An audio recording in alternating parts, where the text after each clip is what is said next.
First task done. So, well, thanks for coming to join this discussion. It's very pertinent, I think, right now around the supply chain and certainly for IoT and all kinds of products, to be fair. So, yeah, I'm going to talk to you about this idea of identity in device context, and SBOMs is a big running theme around SBOMs, what they mean really in that context from a supply chain point of view. Just before we get into that, I think it's interesting just to throw up a few statistics, and I want to pull out a few of these. Actually, this was published by ANISA last year. It's a report around the threat landscape for supply chains. And I think it's interesting to see some of the statistics on it. Actually, the biggest one on here is that 66% of attacks focus on the supplier's code. Actually, in the previous sessions, that side of the wall, there was a lot of chat about vulnerabilities, vulnerability exploits, all around code, software and hardware. But it's interesting that it's a big number there, right? It's fundamental. 58% attacks aim to access data. 62% of the attacks exploit to trust customers and their suppliers, and 62% of the attacks rely on malware. But these attacks, supply chain attacks, are on the rise, and it's only going to continue to grow.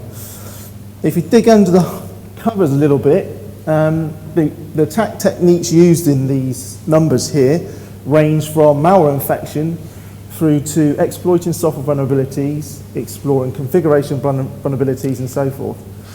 And I think actually, I'm going to throw up here SBOM.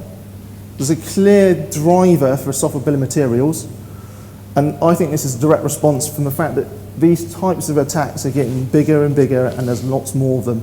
And something has to be done to be able to protect those supply chains. And one way to do that is to have a software bill of materials and be able to provide tools around that to automate vulnerability management and so forth. The next one below there, actually, I don't know if John Moore's in the audience, but he will like this one. Is this related to configuration bill of materials? Now, we're producing a white paper in the ITSF right now, and it's focused around software bill of materials, but there's an ongoing dialogue around, all about the configuration bill of materials. Clearly, there's lots of exploits going on around the configuration of those end products. So it's an important topic as well.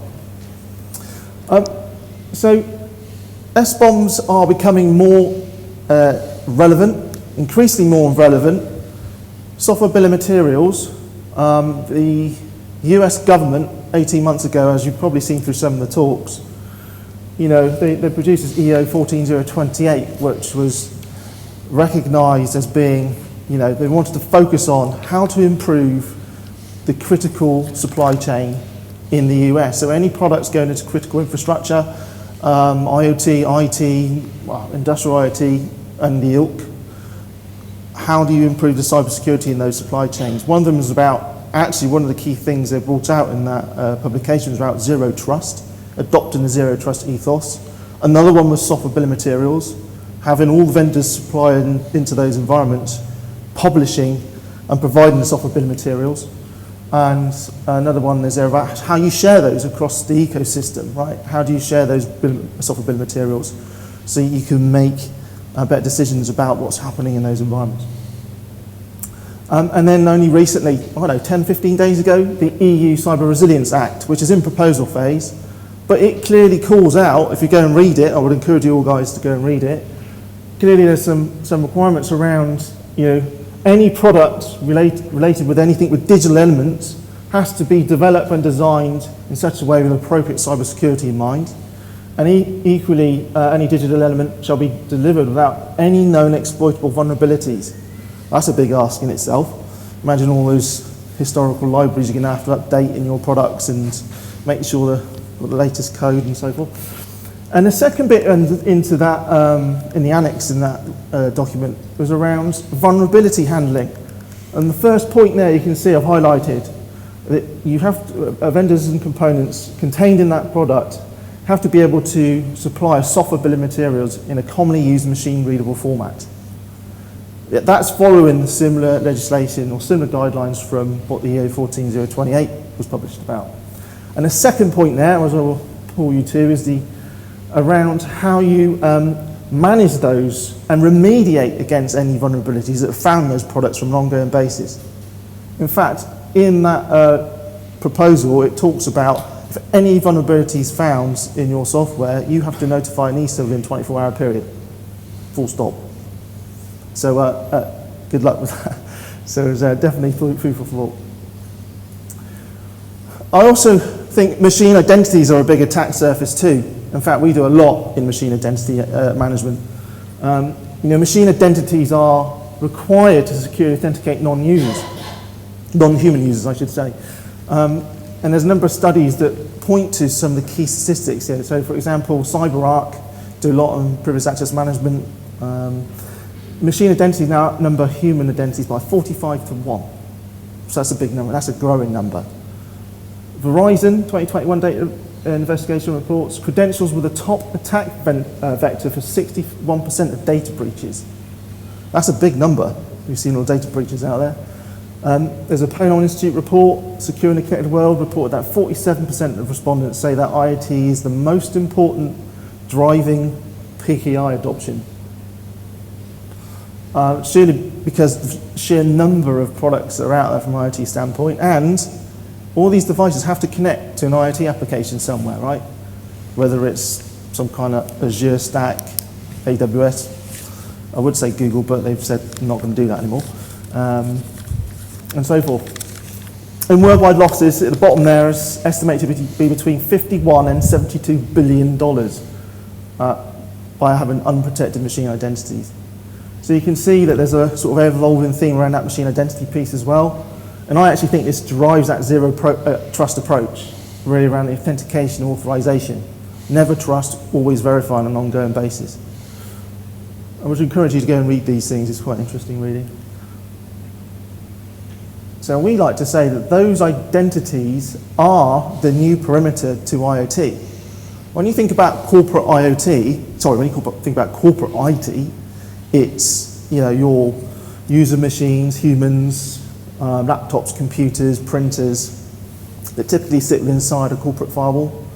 Well, when you think about IoT, like vehicles, trucks, assisted robots inside theatres, tugs, whatever it may be, they sit outside that corporate firewall. So you can't apply the same level of controls as you would do in your corporate network versus this thing sitting outside of that and having the world to its own, if you like.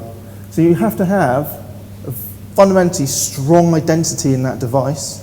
You have to have the right security controls in that device to be able to trust it and make sure that somebody can't just get on that device and get through your firewall from that back door. So that's fundamentally why we see that the identity is the new perimeter. Why is it different to IoT, OT? You'll see I've done a play on words there. Why is IT different to IoT, OT?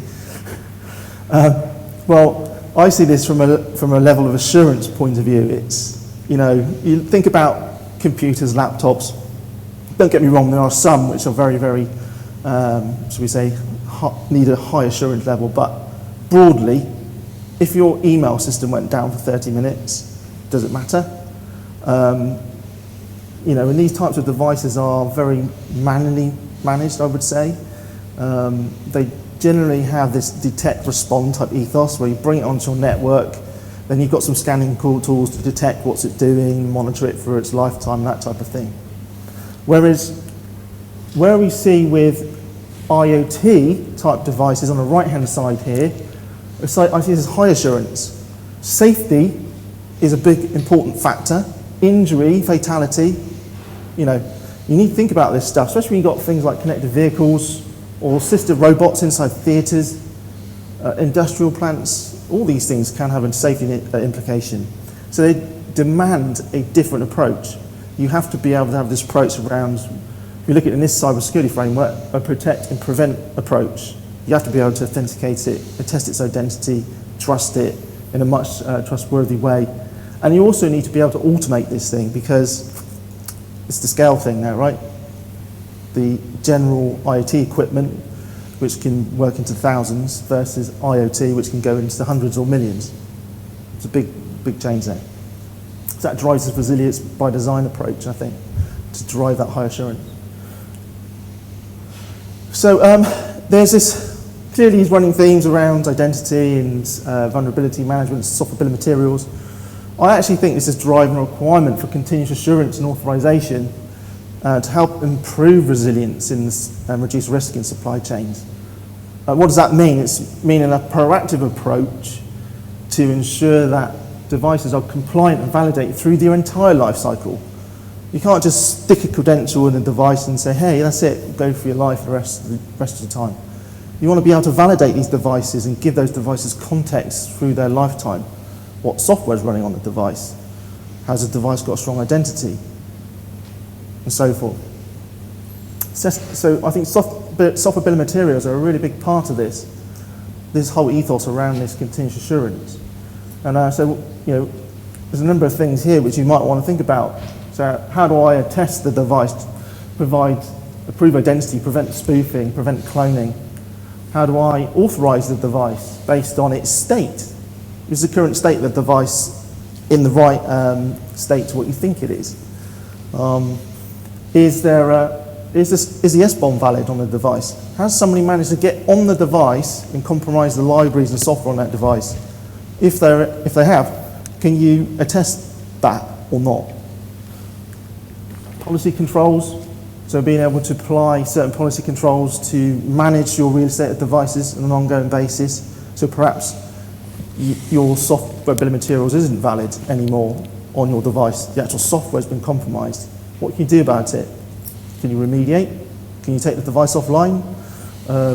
Perhaps you just want to send an alert, those types of things. And there's a third-party integration to help integrate with some of those tools to manage those devices and those actions through the lifetime of the device. Perhaps revoke device's credentials if the context of the device is no longer valid. Take it offline, or maybe segment it in some way. But that's a continuous thing now, right? It's not just a one-time, one thing done. It has to be done on a regular basis as you go through the life of that device. So SBOMs are integral to this and need to be managed. And even the EO 14028 calls for, you can't just publish your SBOM once and then forget about it. It doesn't work like that. Software bill of materials are continuously updated as you go through your product development process, providing updates, patches, you might include new features. So you have to be able to provide that. But they do give you that visibility through the supply chain, right? So understanding what software is running on your products in your environment is really important. Being able to then layer on top vulnerability management and monitoring. So for example, if I've now got a 0-day CVE, for example, and that's applied to your software bill of materials, you've now got visibility across your whole supply chain about where are my critical risks, and that gives you information about what you can do about it. That's the key thing about visibility and management of those things. Gives you threat intelligence, can help with dependency tracking, remediation management and automation, so I can remediate if I found that my software bill of materials has now got, or my products that are carrying that software has now got a critical vulnerability.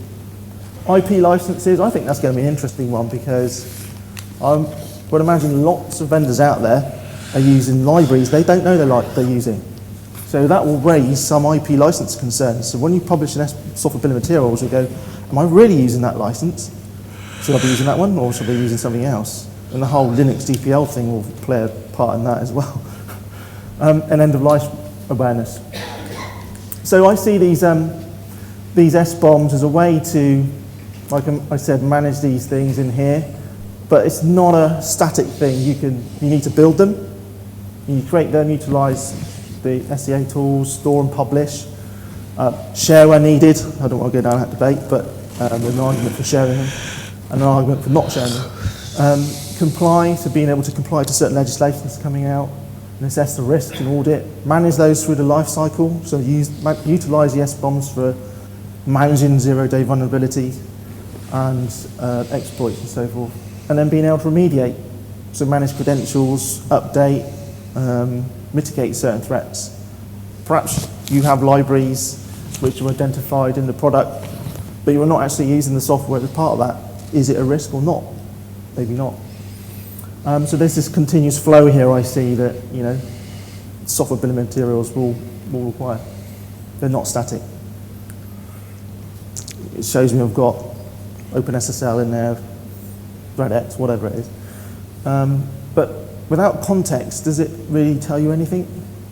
Things like this, vulnerability exploitability exchange data, is effectively machine-readable CVEs, if you like, that you can apply to your software bill of materials database.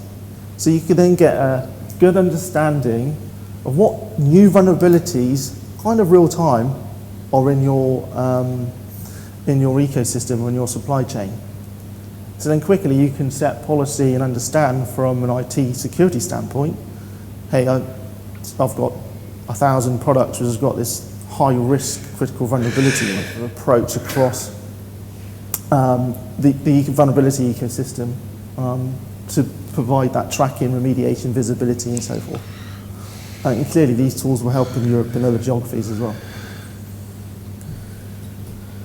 So I've talked about software bill of materials, talked about identity, how can we mash them together and help provide and reduce risk in the supply chain.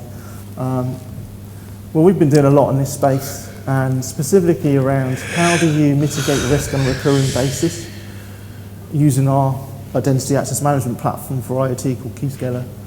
And we can, with the platform, provide regular authentication and attestation of devices, so you can detect and authenticate and attest those devices on an ongoing basis through policy.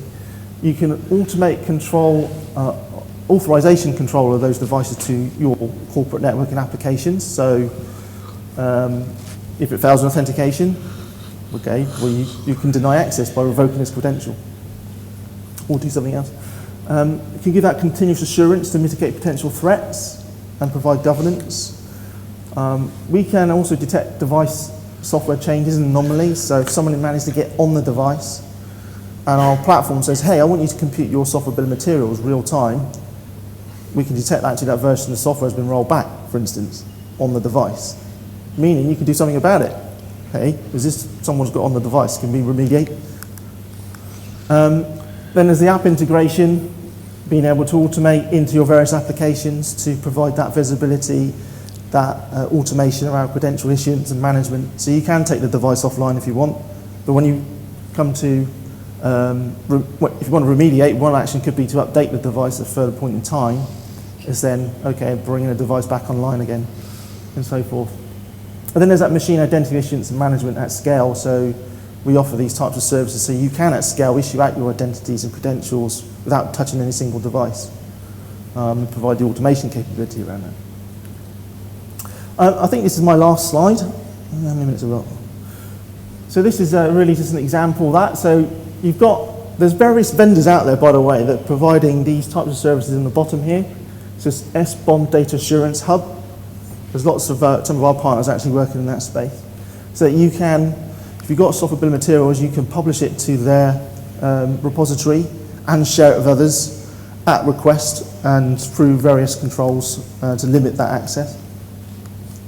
But so the flows here is that, device makers have to be able to generate the software bill of materials, and that there's a big push for generating these SBOMs by having it through the software development lifecycle, SDLC, and having these types of plugins like Cyclone DX and SPDX built into the tool chains. So when the developers are developing their code, they can quickly generate these software bill of materials. Cyclone DX and SPDX are certain formats that the US government and various organizations are adopting. It's a machine-readable format. So anyway, that's published. There's then the various regular updates through the versions, CVEs, waivers, VEX data in there, that machine-readable format I was talking about previously about giving context to software bill of materials. And then this is where the fun stuff happens.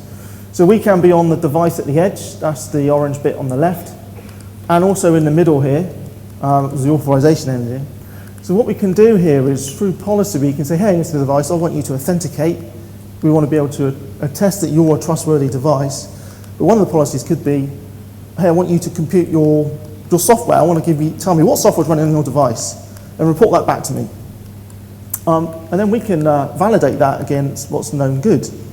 So then we can say, right, Mr. SBOM Data Assurance Hub, we we signed off this particular version, and it had these exploits and vulnerabilities, and this is what's in the product. Has this changed in any way? Is the now newer 0 date applied to that stock of bill of materials?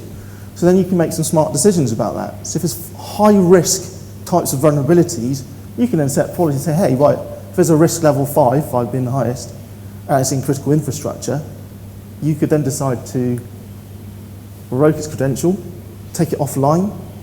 You could trigger an update, send an alert, plug into a SIEM system, whatever it may be. But what this gives you is a way to automate that whole process, to give that visibility, to manage those critical vulnerabilities at scale.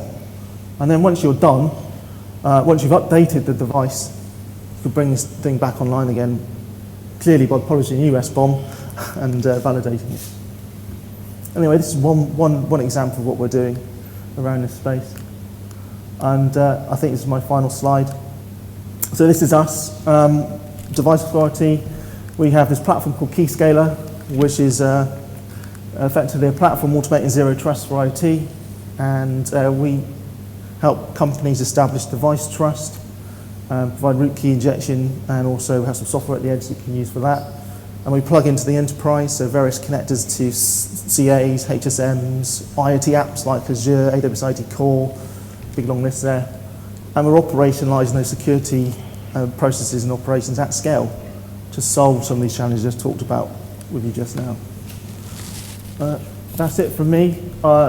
Feel free to reach out to me. I'm contactable by those email address, or you can find me on LinkedIn and be happy to talk to you.